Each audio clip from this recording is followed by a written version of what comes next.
I don't have what's known as a bucket list, but there are some opportunities that I wouldn't want to pass up if the chance came along, and a trip to the All-English Lawn Tennis and Croquet Club at Wimbledon in southwest London for the annual championships is right up there.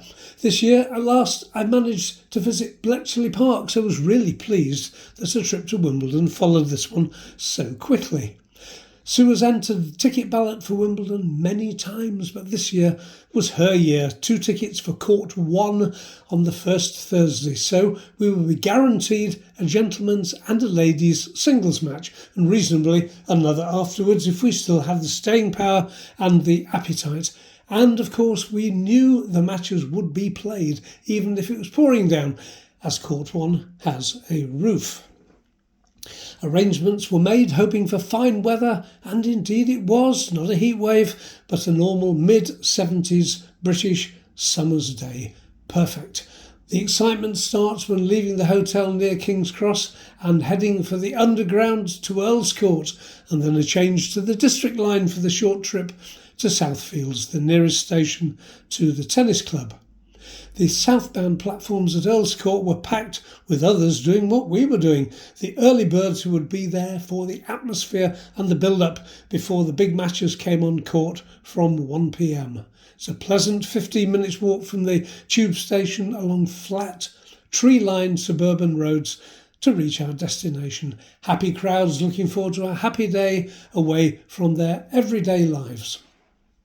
Those buildings, so familiar after years of watching on TV, soon hove into view, and the hairs on the back of the neck slowly rose in anticipation. Where did we need to be? No need to worry on that score.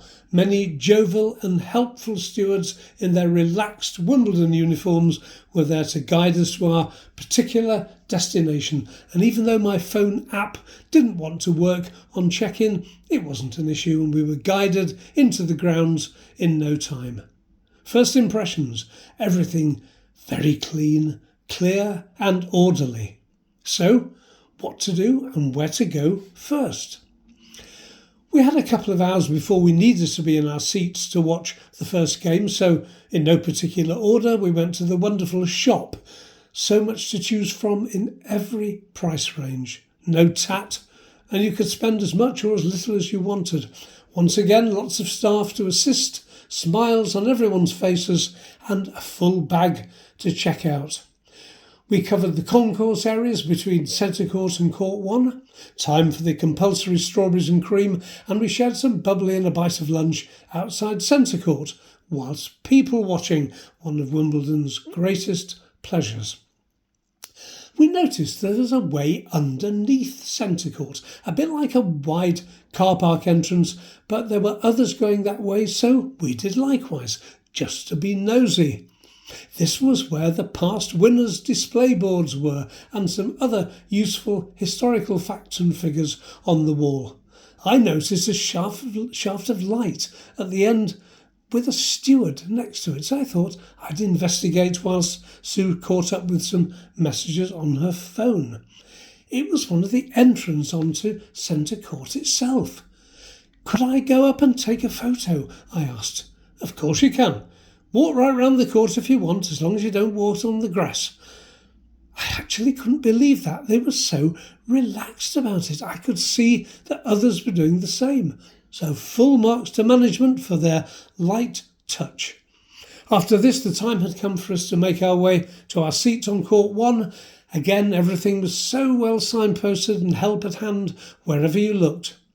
Even though we knew we'd be near the back of the stand, the view was awesomely good, uninterrupted by pillars and, importantly, in the shade. Pity the poor spectators nearer the action, but in direct sunlight.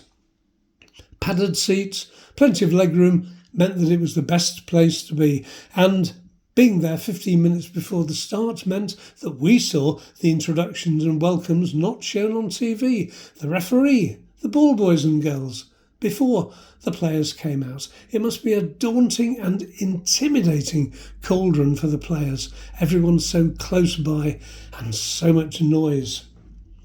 The singles matches themselves, Madison Keys against England's Katie Swan, followed by Alexander Zverev against Valentin Royer from France, were routine, straight-set victories for Keys and Zverev. But we never felt shortchanged because of this. It's the thrill of just being a part of it and seeing how the opposing player can successfully retrieve a tennis ball fired at him at 135 miles an hour. This was a wonder to behold. This took up the best part of 4 hours, by which time we decided to continue our wander around the immaculately maintained grounds. We could always go back to our seats if we wanted. We walked up and along the famous Henman Hill, stood next to the BBC broadcast terrace where Claire Balding, Annabel Croft and Jamie Murray were running interviews live. The place was full to bursting by the early evening, with daytime crowds being supplemented by those who could only make it after work. The great majority of Wimbledon goers are white, British, middle class, mostly young to middle-aged, men and women in equal numbers. Lots of blue blazers, light blue shirts, off-white chinos and brown brogues for the men, summer dresses for the ladies. Panama hats everywhere. Definitely no tattoos and absolutely no drunks. The balance was made up, as far as I could see, by ladies from the Far East and a few men from the Middle East in their own particular uniform of cream suits and sculpted head and facial hair. The Wimbledon staff mirrored the majority, all ages, but well-spoken, enthusiastic and very proud to be doing what they were doing. And in their uniforms there were the security staff and chauffeurs driving the large black VIP cars seen around the perimeters of the grounds, ferrying players, celebrities and anyone else who could afford them. So a very British affair like Ascot and Henley, very much a slice of Britain we've been used to seeing over the years. It's still alive and kicking if 2026 is anything to go by. There was much to take away from a magical day at Wimbledon: the brilliant organisation, the ever-friendly staff and stewards, the ambience of a successful, well-invested event, the money being generated by doing it right, the sheer undeniable quality of every aspect, including the 130-page programme reprinted fresh and up-to-date each day. No expense seemed to have been spared, but I couldn't help but wonder why, after so much is generated in goodwill and hard cash, why more doesn't seem to be channelled into helping find and cultivate our own Sinner, Alcaraz and Goff.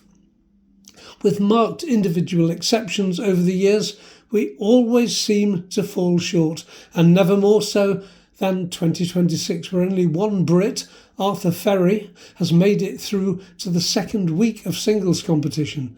And he was brought up in the sporting sense in the United States to French parents. Maybe next year. It was peaceful, it was warm, it was great, with much to smile about on our way back to the hotel. I'm sure we'll go again, and even if we can't, the memories will live long.